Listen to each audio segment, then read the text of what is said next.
Hello, everybody. Today we're here with part 2 of the first Punic War by Oversimplified. It was very interesting, the last video. You should really go watch it if you haven't already. Let's just get right into it. Let's go. After the gigantic battle at Cape Ecnomus, the Romans were now free to land on African soil. And so, they did. The Carthaginians chose to focus on defending the city of Carthage itself. So the Romans immediately took the city of Aspis and were then free to raid and plunder the countryside. They took over 20,000 slaves and a ton of booty. But then, some orders arrived from the Senate. Send home the booty. Oh, but I want to stay. No, Steve, not you. They mean the treasure. Yeah.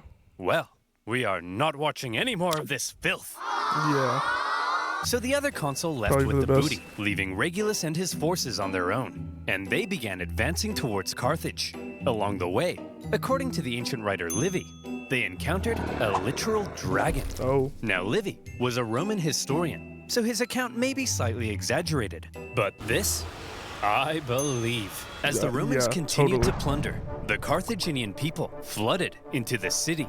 Now, not only was it in a major panic, but it was so crowded, the people began to starve. Don't panic, everyone! Wow. Look, I know you're all starving. Right. But I still have food. Okay. For me. Oh. So, you know, it's not all bad. Whoa! Yeah. You're wasting your tomatoes! And you idiots wonder why you're starving? Oh, well, it's just more food for me! Yeah. Nom, nom, nom, nom. Nom, nom, nom. Things weren't looking good for Carthage. They had to do How are they yelling about food, but they have potatoes? Tell me how that works. We'll let it slide. something to stop the Romans rampaging throughout their land. So they decided, finally, it was time to put an end to it. They headed out and set up on rough hilly terrain overlooking the Roman camp, and they prepared for battle. All right, Now, get 'em. while the Carthaginians were the traditional masters of the sea, on land, they weren't always the brightest. I'm Case sure. in point, setting up in this position overlooking the Roman camp Where his horses was always just look about the hilarious. stupidest thing they could have done. Yeah. Why? Well, there's something you gotta understand about Carthage. Okay. The Carthaginian land forces actually suffered from a multitude of different issues. First of all, since the Carthaginians were rich, they could afford to pay a huge number of foreign mercenaries to fight for them. These mercenaries actually made up the vast majority of Carthage's forces, and therefore, Carthage's land armies were a melting pot of many different cultures. This, however, meant that if a battle wasn't going their way, there could be loyalty issues. Man, I ain't getting paid enough for this. You Balearic slingers better not be thinking of running away. What did he say? I don't know, man. I don't speak Phoenician. Let's get out of here. Yeah. Clearly, there were also language issues. The military generals tended to be Carthaginian, but they made a lot of strange decisions. For example, one of the most feared assets of the Carthaginian army were the war elephants. To a Roman soldier who had never even seen an elephant before, this was like I'm sorry, this is like mad late. You know, I understand we all speak languages, but that's the thing that I think I fear the most about traveling to other countries, just the language barrier. It's insane, the language barrier. I don't know how to get past that. I don't know how to get past the language barrier. Like, I'd be so nervous to go to a country, especially like all by myself, and like not know their language. For the people that do it, y'all are troopers, because I'd be terrified. Even with like Google Translate, still just feels weird. I'm sorry. war elephants. To a Roman soldier who had never even seen an elephant before, this was like fist fighting, a literal monster. Yet the Carthaginians continually kept placing the elephants in the rear, where they were no use. In a similar fashion, the neighboring region of Numidia provided Carthage with the most skilled cavalrymen in the world. But the Carthaginians often chose to fight on rough, uneven terrain, where horses and elephants were less effective. Bro, these guys are not strategists. In this case, when the Carthaginians again chose the rough terrain near the Roman camp, the Romans easily sent them packing. Yeah. Wow, Regulus. We're mere miles from Carthage. Why does bro look like that? Why does he look like that? Bro, what's with him? Sure are amazing. Yes, Steve. I know. Steve? What's the matter? We've almost won. I just wish I could be as great as you, Regulus. Steve, you're amazing. I mean, look at this thing. It's unbelievable. I know. Yeah. But I mean, like, at war stuff. I'm such a noob. My tanks always get blown up. I can't even fly an aircraft straight. Tanks? Aircraft? Right, wait, yeah, I was about What to are you say, talking wait. about, Steve? I'm talking about free-to-play online multiplayer combat game, and this video's sponsor, War Thunder. War Thunder, is the most comprehensive vehicle combat game ever made. He got me. Don't just drive the got me. tank. Become air. He got me. Onto their inner stay. He got me Handle a with that. shell hits an armored vehicle affects it with link in the description. I- Their T50 I usually tank have a knack, I look have a extra sense spicy. seeing these Plus, you'll get a sponsorships coming. huge bonus pack, including I can usually sense it. I can usually see it, but he got me with that. He got me. Give him his props. channel. So thank you. Now where were we? Oh yeah. Invading Africa, getting some booty, and sending the Carthaginians packing. Right. Everything was looking up for Regulus. A Roman victory seemed like it was only a matter of time. But then, Regulus realized something. He had been consul for almost a year, and his term was coming to an end. Oh. He knew that if his successor took over and he finished the job, then he would get the naked statues, Oh, yeah. not Regulus. Yeah, he And would. there was no way Regulus was going to allow that. Yeah. So he jumped the gun. You there, Carthaginian boy. I want you to deliver a message to your elders. I, Marcus Attilius Regulus, demand the total and unconditional surrender of Carthage. Unconditional surrender?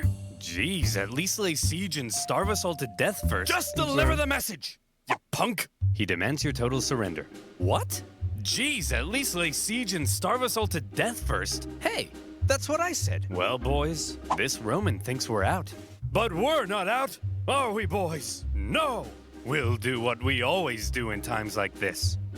Hire somebody else to solve our problems for us. Of course. Darren, bring in the Spartan. Oh. Oh. Regulus's overly harsh demands had had the unintended effect Oh. of reinvigorating Carthaginian resolve. They brought in a mercenary from the famed land of Sparta named Xanthippus I did not know to that was help gonna dig happen. them out of this situation. And we I all didn't, know I what didn't even know Spartans they are like. existed at the same time. Oh, snap. Xanthippus showed up and immediately took charge. He had a look around and said, "You idiots, put the elephants in front of the army so they can Right. smash into the Romans and stop fighting on rough, uneven terrain. Find a big flat field so your superior cavalry can do their job." And what's this the I hear good about idea. you giving a speech telling everyone they're gonna die? Hey, I was just telling the people the truth. You're a politician. Lie to the people. Right. Okay. And so Xanthippus led out the newly reformed Carthaginian army to meet Regulus in the Battle of the Bagridas River. The elephants, now in the front, smashed into the Roman lines, causing Alright. disarray. The cavalry, with total freedom of movement, outflanked the Roman infantry. Thanks to this impressive Spartan, the battle You know, honestly, I don't know who to root for. I guess I shouldn't root for either one of them. I mean, I don't know who to root for. Like, do I root for the Carthaginians or the Romans? I'm just rooting for both of them. Just get them, eat them, destroy them. Just rooting for both. was a total Carthaginian victory. And Xanthippus, for his stunning victory, was forced to flee Carthage because Wait. the leadership got jealous. Are you serious? Regulus, the Roman consul, was captured during the battle. They got jealous. Their one good idea. Their one good idea this entire war. And they got jealous. Seriously? I don't think I'm going to be rooting for them anymore. I'm not rooting for them anymore. Romans need Legend to has it, destroy them. he was brought before the Carthaginian council, and they made a proposition. Well, Reggie, not looking so good anymore, is it? Looks like we beat you pretty bad, huh? Up Nope. yours, you Punic pansies. Nope. Now, Regulus. Nobody likes a sore loser. Oh, he's do really they? trying to be No. smart. How about this? We're gonna send you back to Rome, and you convince the Roman Senate to surrender to us. Okay. If you fail, though, you gotta come back so we can torture you to death. What? Okay? Who would agree to Okay. that? You promise? I promise. Hey Right, guys. lying like I don't know Whoa, what. Regulus. We thought you got captured. I did, but they sent me back to convince you to surrender. Wait, really? Should So we you actually gonna- surrender? No, never Okay. surrender. was Give about them to say. hell, boys. They're at the end of their rope. Anyway, I gotta go be tortured to death now. Wait, you're actually What? gonna go? Yep, part of a deal I made. It's a long story. You're actually gonna- Wait, Regulus. No, it's cool, guys. I promised. Regulus. This is ancient times. We massacre entire populations. We chop pets in half. Still you terrible. can break a promise. No, Tim.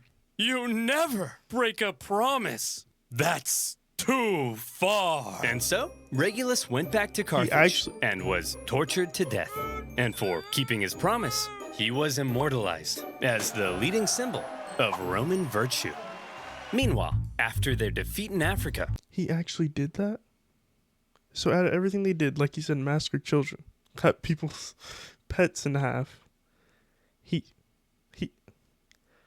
what? What? Seriously? the remaining Roman survivors, still in Africa, were still in Africa, and they needed to be rescued. So the Romans sent their fleet to pick him up and bring him home. They successfully fended off a Carthaginian fleet, grabbed the survivors, and made their way to Sicily. A great success. But then, things took a turn for the worse. Oh, no. Sir? That cloud looks kind of angry. Fear Yeah. not, coward. If we Romans can Might build be a Zeus. war fleet from scratch and they defeat the kicked out my boy. Carthaginian Empire at their own game, why, then even Mother Nature herself will crumble before us. I don't think that's I gonna laugh in happen. the face of Mother Nature. You should stop. Ha! See? Come on, should stop. guys. Oh, no. Laugh at Mother Nature with me. He's about to get struck by lightning or something. Oh no. Oh no. Yeah.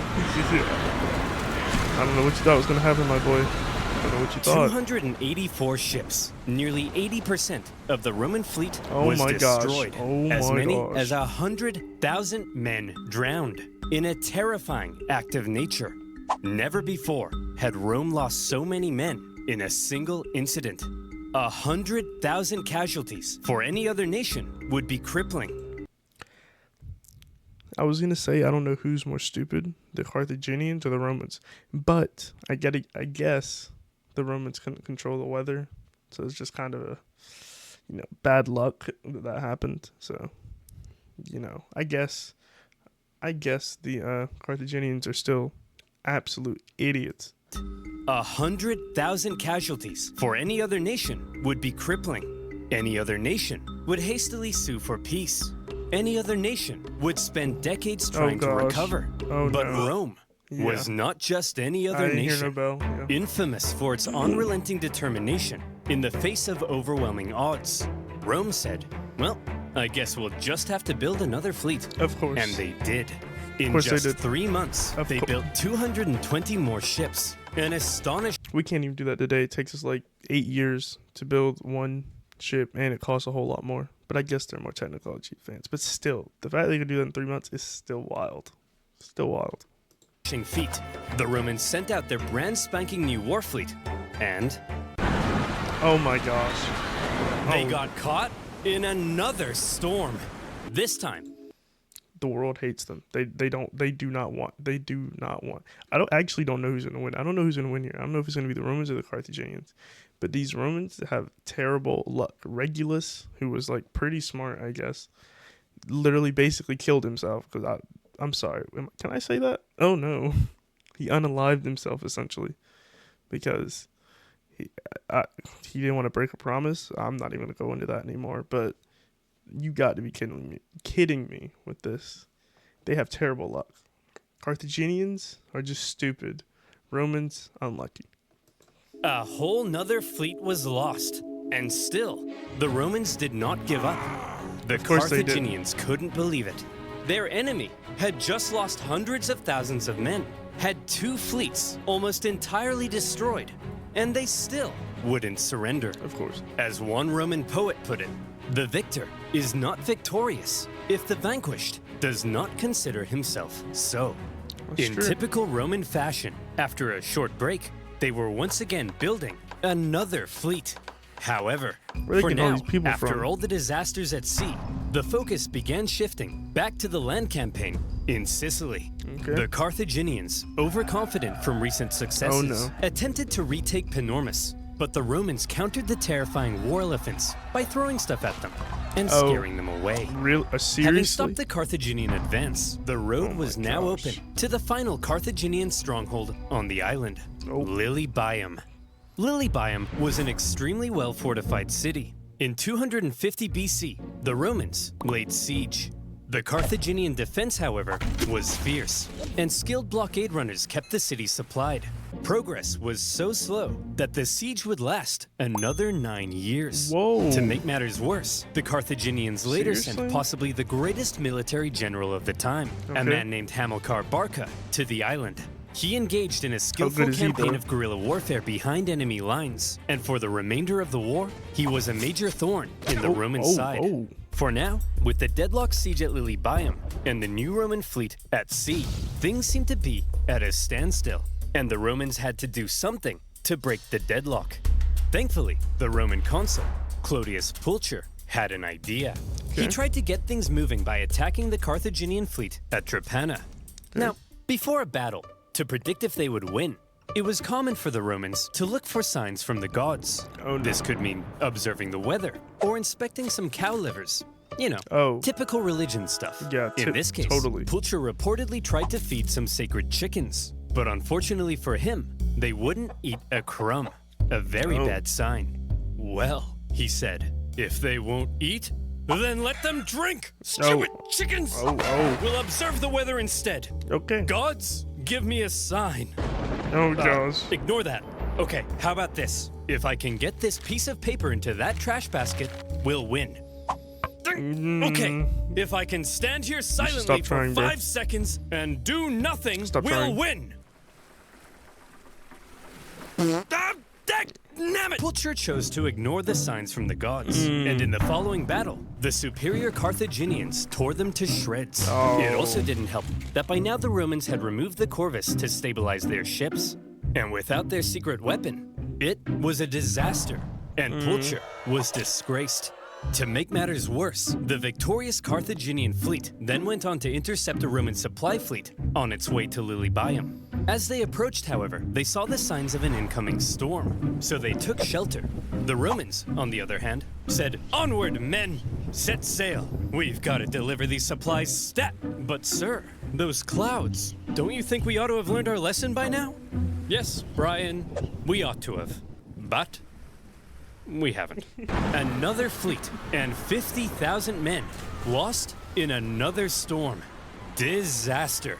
Now, at this point, they're gonna lose. They have to lose, right? The Romans have to lose. Well, no, maybe they have to win because the Roman Empire, you know, like he said in the first one, this still isn't like the big one that we all know about. So they have to survive in some capacity. I just don't see a way for them because their luck is literally terrible. Really isn't a clear winner. Sure, the Romans have captured most of Sicily and cornered the Carthaginian land forces at Lilybaeum, but the continued disasters at sea were critically depleting their resources, and without a strong fleet, Rome could not win. Meanwhile, Hamilcar Barca was still knocking about and creating even more problems. So, where do we go from here? How does this war finally end?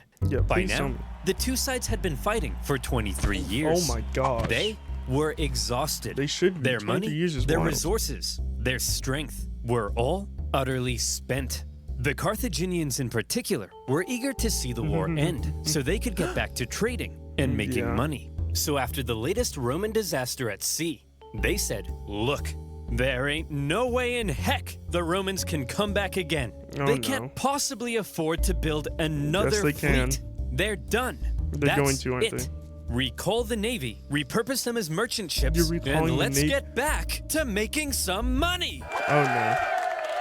Assuming the Romans would soon make peace, an anti-war faction within the government recalled a large portion of the Navy, leaving Hamilcar on his own. The victors appeared to be declaring themselves victorious. Meanwhile, the vanquished were getting ready for round 5. The Romans built another fleet, this time heavily relying on patriotic donations from the upper classes to afford it.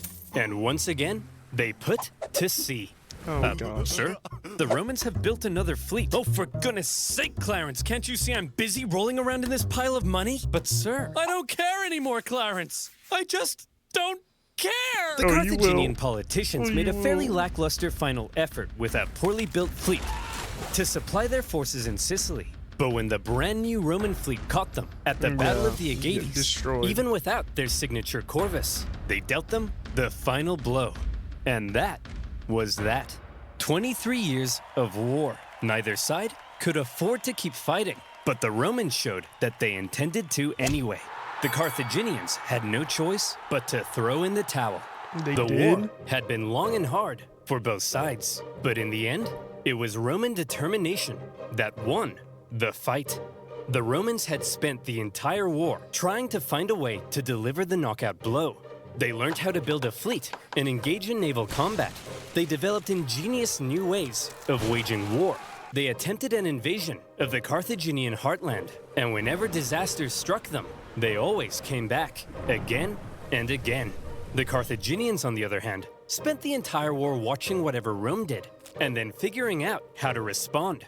They were much more passive, and Yeah, so they were. it's no wonder then that when both sides were close to collapse, Rome was the one who figured out how to go that little bit further. Yeah. In 241 BC, the Carthaginian politicians sent word to Hamilcar Barca that he was on his own and could choose to make peace with the Romans if he wished. Hamilcar was stunned. He felt betrayed by the politicians. Some sources say he refused to even negotiate. Oh. Nevertheless, terms had to be drawn up. Well, Hammy, I'm glad you Carthaginians have finally come to your senses and recognized who the true winner is. How many fleets did you lose? Okay, Yeah. here are our terms. You leave Sicily to us and return all of our prisoners. You're not allowed to make war against Syracuse or her allies, and you have to pay us 2,200 talents of silver over the next 20 years. What's a talent of silver? Well, to put it in perspective, in the year 2022, that'll be worth Wait, around, wait. let's say, 40 million US Oh my dollars. gosh. Ay, caramba! That Okay. will cripple us. Wow, we got a real smart guy over here. Yeah, that's kind of the point, you dingus. Yeah. Ugh, I guess I have no choice. I accept. Great. Oh, by the way, we changed our minds. You actually have to pay us 3,200 talents of Oh silver my over gosh. 10 years. Thanks What? for accepting. Dude! See you later. Seriously? Hey, you didn't let me say uncool. He didn't let me say uncool. Oh, The I'm treaty so sorry. was extremely punishing, and by switching up the terms at the last minute, they enraged the Carthaginians. Is this But how we're gonna get still, the second one? one of the longest and deadliest wars at the time was finally over. The Romans had won. They achieved their aim of gaining Sicily. And even though it wasn't part of the peace deal, they took advantage of a weakened Carthage and grabbed Corsica and Sardinia as well. Seriously? Roman expansion beyond the Italian peninsula had just begun. The Romans hoped that now the Carthaginians would forever be under their thumb. Unfortunately, the Yeah. harsh terms they placed on the Carthaginians at the end of the war left a growing anger, one that would come back to haunt them. Oh, One snap. day, Carthage will have its revenge. Oh. That's nice, dear. I'm serious, woman. Maybe not in my lifetime, but perhaps in his, my beautiful son. Oh. You are born into a momentous destiny. Oh. You shall be Rome's greatest enemy. You'll tear Rome limb from limb. Oh. You'll burn their pathetic city into the ground. Oh. You'll slaughter their people, men, women, and children. Oh. My child, you are vengeance. Stop telling our baby he's vengeance. But he is, Barbara. He's vengeance. That may be so someday, but for now, our son has a name, and you should call him that instead. His name is... Oh, snap. Oh, I don't know if that's it. Is that it? Oh, snap. Don't forget to play war. Oh, snap. Oh, ho, ho, ho, ho. Okay, Hannibal. I'd seen his name come up on the other ones. This was a very good series. I did not know who was going to win. Honestly, did not know. This was very good. I really like this. And I'm probably going to watch the next one. And I know he's working on... Is he working on the third one or is he still working on the second one now? I can't remember. Just like I said in the last video. So we're going to watch the next ones. And we'll see what happens. Thank you so much for watching. Like, subscribe, comment down below if you have anything else you want to watch. I'm going to stick around the little history stuff for now as I sort of find my footing in this reaction space. And yeah, have yourselves a great day. Peace and love. Bye-bye.